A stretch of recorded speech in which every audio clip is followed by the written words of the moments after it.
नेपाल से निकलकर हिंदुस्तान तक की यात्रा लक्ष्मण नेपाली ने की है। बहुत बढ़िया कवि है और मैं चाहता यह हूं कि ऐसे शानदार कवि को बहुत जोरदार तालियों के साथ सुना जाए।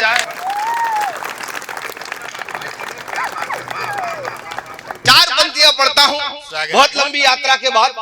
मेरा मन था और ईमानदारी से बता रहा हूं कि भाई साहब इस मंच पे हैं, इस देश के अंदर ऐसा तो कमी होता है कि कभी झूठ ना बोले, व्यवसाय की तरफ से झूठ बोलना पड़ता है। लेकिन क्या मालूम इस आपकी मिट्टी में कैसी तासीर है। इस मिट्टी को प्रणाम करना चाहता हूं। मैं जैसे ही इधर आया, कसम से बता रहा हूं, मुझे ऐसा लग रहा मैं हवा में हूं और किसी मंदिर के प्रांगण में घूम रहा हूं। पूरा का पूरा गांव ऐसा प्रेम और स्नेह से चल रहा है, एक एक चीज स्नेह चल रही है। जब मैं लाफ्टर के पास गया, लाफ्टर में आया था मैं शेखर वाले, आप एपिसोड देखना मेरा उन जमाने से, आज से 10-12 हजार साल पहले। फिर मैंने गांव की यात्रा की तो एक भाई साहब मुझसे कहने लगे कि लक्ष्मण नेपाली एक बात बता, तू महानगर दिल्ली जाता है, चेन्नई जाता है, गुजरात अहमदाबाद जैसे बड़े शहर में जाता है और आज तू गांव के छोटे छोटे कवि सम्मेलनों में जा रहा है। यहाँ वो धन की उचित व्यवस्था भी नहीं होती।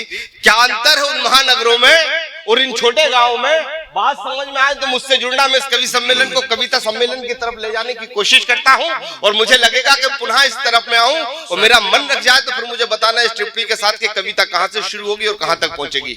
ईमानदारी से अपना मन रख देना। यहाँ से दो बात बोल के आप तक पहुंचना चाहूंगा। बोले कैसी क्या बात है महानगर इन गाँव में कि तुम महानगर की जगह आजकल गाँव की तरफ यात्रा कर रहे हो। तो मैंने उनसे केवल एक बात कही कि जब भी मैं महानगर जाता हूँ, दिल्ली मुंबई चेन्नई जाता हूँ, तो मैं देखता हूँ वहां के लोग अपने घरों में कुत्ते पालते हैं और आज भी हमारे गांव में गौमाता पाली जाती है, उसकी सेवा की जाती है। ये तुम्हारे और हमारे संस्कार में अंतर है।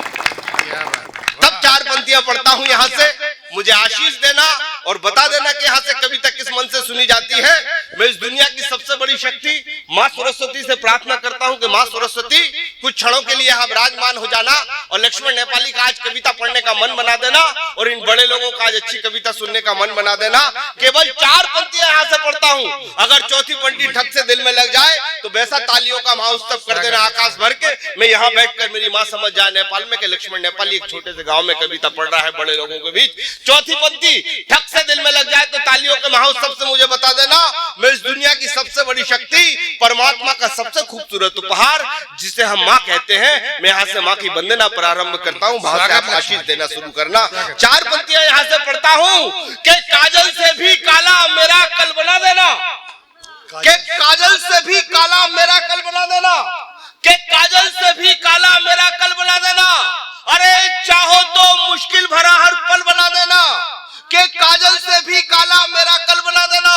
अरे चाहो तो मुश्किल भरा हर पल बना देना। मगर मगर मगर नंगे पांव निकले जब माँ मेरी घर से, अरे मेरी ख्वाहिश है उसके पैर की चप्पल बना देना। मगर नंगे पांव निकले जब माँ मेरी घर से, बना देना। मेरी ख्वाहिश है उसके पैर की चप्पल बना देना, मेरी ख्वाहिश है उसके पैर की चप्पल बना देना। चार पंक्तियां और पढ़ता हूँ। मेरे बच्चों एक बात बता रहा हूँ, मैंने कई मोटिवेशन सेमिनार लिए, मेरी छोटी छोटी बहनें हैं, बच्चियां हैं, एक सूत्र दे के जा रहा हूँ। यहाँ से बुजुर्ग भी हैं, वो भी मेरी बात सुने, मेरी बच्चियां भी बात सुने। अगर आपको पूरी दुनिया में एक जगह खड़ा करके अगर पूरी दुनिया आपको सर झुका सकती है तो आपके पास केवल एक रास्ता है और उस रास्ता का नाम है शिक्षा। बेटा इतने मन से पढ़ना IAS UPSC एग्जाम कि जिस गांव से आपकी बत्ती वाली गाड़ी निकल जाए, सचिव बन के आप यहाँ से निर्णय करो। और इसके लिए मैं आपको एक बात बता दूं, आज तक दुनिया में कोई बच्चा भी IAS अधिकारी नहीं बना जब तक उसके पिता और माता ने उनके साथ बैठ के परिश्रम नहीं किया। ऐसा ना करना कि आप उन्हें किताब ला के दे दो और बोल दो हमने फीस भर दी, किताब दे दी और आपको लगे कि आपकी जिम्मेदारी पूरी हो गई। ये जिम्मेदारी नहीं हुई, आपने अपने आप को टीवी के पास बैठा लिया। मेरा निवेदन है कि जब आप अपने बच्चों को पढ़ाओ तो एक बार शाम को जरूर देख लेना कि सुबह जो आपने लिखने दिया शाम को पूरा किया कि नहीं। आने वाली तकदीर बन जाएगी। तब यहाँ से चार पंक्तियां पढ़ता हूँ। यहाँ से आशीष देना। मेरी बच्चियां बैठी है, मेरी छोटी बहन बैठी, यहाँ से पढ़ता हूँ कि आजकल के बच्चे ऐसे स्कूल जाते हैं कि आजकल के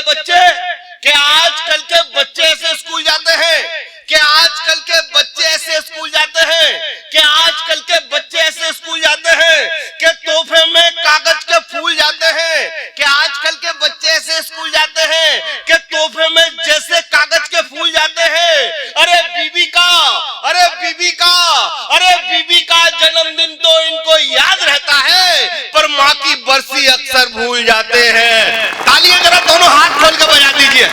दंडवत कर दीजिए माँ का। बीबी का जन्मदिन तो इनको याद रहता है, पर माँ की बरसी अक्सर भूल जाते हैं। बोले लक्ष्मण नेपाली, तूने अपने जीवन का सर्वश्रेष्ठ संवेदनशील बात लिखी है, वो ना समझ नहीं पाएंगे, वो ज्यादा एजुकेटेड नहीं होते हैं। मैंने कहा उससे कहा, मैंने कहा बेटा तू समझेगा नहीं, अभी तुझे गांव की मिट्टी नहीं मालूम, तूने एमए की बड़ी बड़ी क्लास अटेंड कर ली होंगी, लेकिन तुझे नहीं मालूम आज भी हमारे गांव में शनिवार और मंगलवार को रामायण पढ़ी जाती है, सुंदरकांड पढ़ा जाता है। उन्हें तू संवेदना सिखाएगा। तब पढ़ता हूँ भाई अपने जीवन का सर्वश्रेष्ठ दुआ यहाँ से कि माँ मरकर भी अपनापन छोड़ जाती है, बस इसे जी लेना। मुझे बता देना कि कविता कहाँ तक आप तक उतरी है। यहाँ बैठे जितने भी श्रवण कुमार हैं, आपकी माँ इस धरा पर हो या उस आकाश पर हो, वो देखे कि उसके बच्चे तालियों के पुष्प उसके चरणों में कैसे रख रहे हैं। अपने जीवन का सर्वश्रेष्ठ मुक्त ख्याल रखता हूँ, मुझे आशीष देना और बताना। मैं यहाँ से पढ़ता हूँ कि माँ मरकर भी अपनापन छोड़ जाती है, कि माँ मरकर भी अपनापन छोड़ जाती है, कि माँ मरकर भी अपनापन छोड़ जाती है। अरे जिंदा रहने का एक फन छोड़ जाती है, कि माँ मरकर भी अपनापन छोड़ जाती है। अरे जिंदा रहने का एक फन छोड़ जाती है, और उम्र भर अपने बेटे के पास रहने के खातिर बहू के हाथ में अपना कंगन छोड़ जाती है।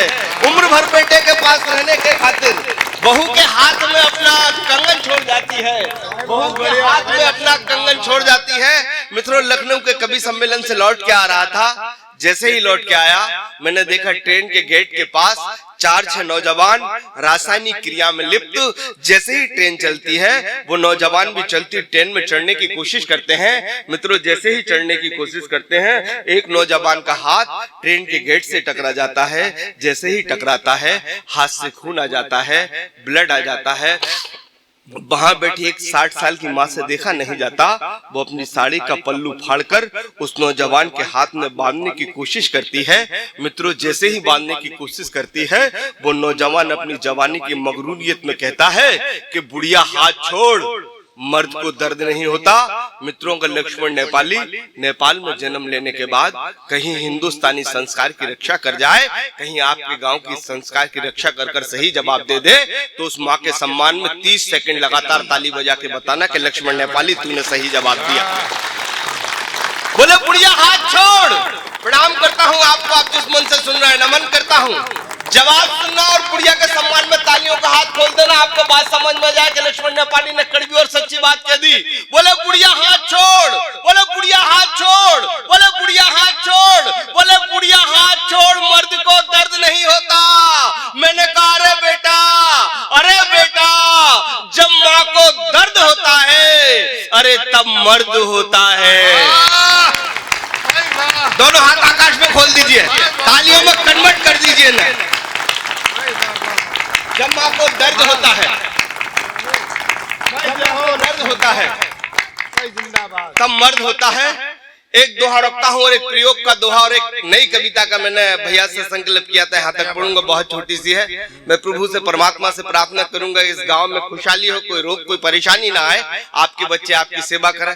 एक नया विषय लेके आया हूँ, बस एक दोहा रखता हूँ यहाँ से। मनोज भाई प्रयोग देखना, भाई साहब ने आशीष दिया, थोड़ा सा यूं कहा है। एक दोहा जिसने पूरे ब्रह्मांड पे, पूरी दुनिया में अपने रस का, अपने स्वभाव का जवाब दिया। दोहे ने कहा है कि मुझे कैसे जीना चाहिए रिश्तों के बारे में, उसके पास जाने की कोशिश करता हूँ। दोहा आपने सुना होगा कि कच्चा धागा प्रेम का ना तोड़ो चटकाए, टूटे तो फिर जुड़े नहीं, जुड़े गांठ आ जाए। दीदी प्रयोग देखना, आशीष देना। बड़े मंच से बड़ी बात कहने का साहस करता हूँ, ईमानदारी से माँ सरस्वती की सेवा करता हूँ। तब सीना ठोक के कहना जानता हूँ कि मैं हंसाना भी जानता हूँ और आंखों तक आंसू लाना भी जानता हूँ। मैं यहाँ से पढ़ता हूँ, आशीष देना। मैं कहता हूँ अगर इस दुनिया में सबसे मजबूत चीज है मित्र, तो वो प्रेम है। प्रेम कभी टूटता नहीं। अगर आपको देखना हो तो माँ और बेटे का प्रेम देख लेना, कभी आपको टूटता नहीं मिलेगा। तब मैं यहाँ से कहता हूँ कि पक्का धागा प्रेम का, मनोज भाई, के पक्का धागा प्रेम का, के पक्का धागा प्रेम का, ना टूटे चटकाए और क्षमा हृदय से मांगिए, खुली गांठ खुल जाए। क्षमा हृदय से मांगिए, बंद गांठ खुल जाए। अब यहाँ से एक दृष्टांत रख के कविता रखना चाहता हूँ। इस देश के अंदर जितनी भी कविता हुई, श्री राम ने जब इस धरा पर जन्म लिया मानव के रूप में, तो पूरा ब्रह्मांड, पूरी दुनिया खुश हो गई।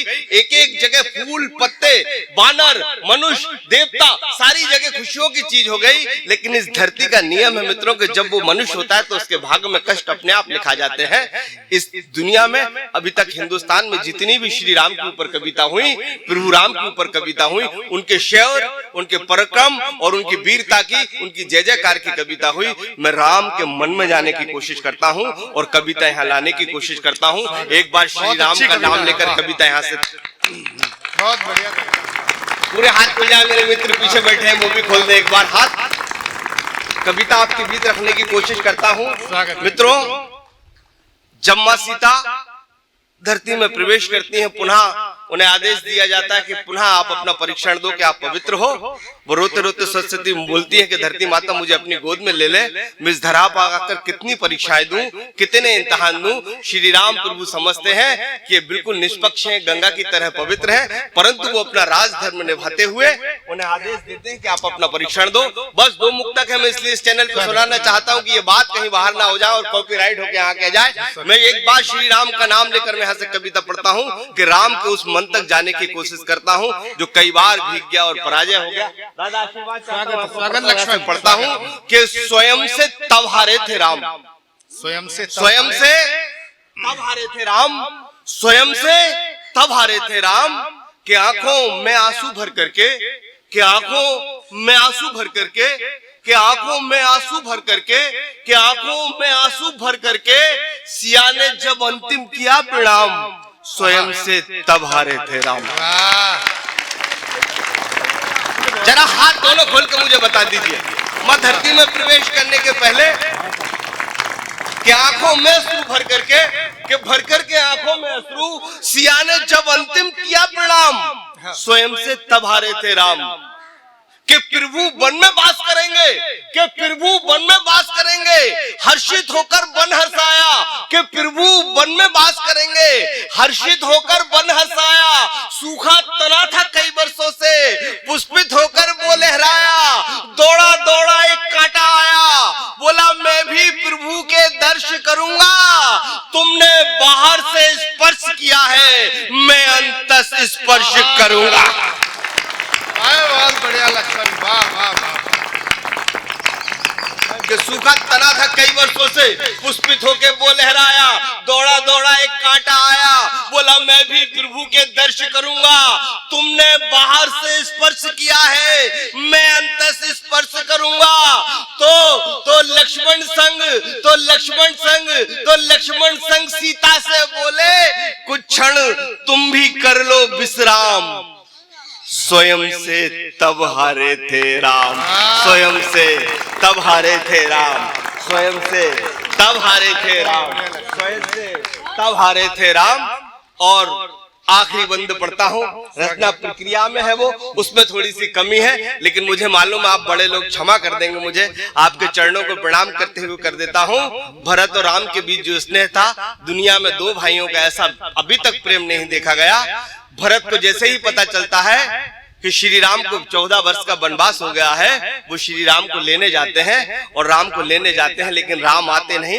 उन्हें मालूम है कि क्यों नहीं आना चाहिए माता पिता करते हुए। फिर यहाँ से बंद रखता हूँ, एक बार दोनों हाथ खोल के मुझे आशीष दे और आखिरी बंद पे मुझे आशीष दे। यहाँ से पढ़ता हूँ, दीदी प्रयोग देखना, प्रयोग की कविता यहाँ से रखता हूँ कि राम भरत दो तन थे, राम भरत दो तन थे, पर दोनों के एक मन थे।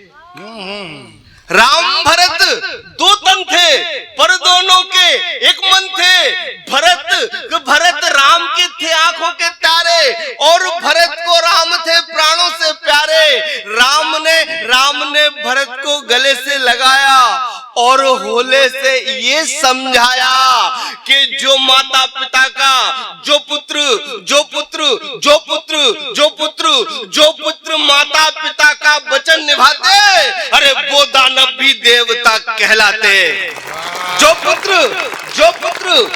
पुत्र माता पिता का वचन निभाते, वो दानव भी देवता कहलाते। तो वचन सुनकर प्रभु के उठा के चरण करके चरण पादुका उठाकर बोले यही है मेरे चारों धाम। सिया से तब स्वयं से तब हारे थे राम, भाई बहुत स्वयं से तब हारे थे राम। एक बार श्री राम के सम्मान में दोनों हाथ आज जैसे बड़े बिल्कुल आकाश पर खोल दीजिए, तालियों में तब्दील कर दीजिए। आपको नमन करना चाहता हूं।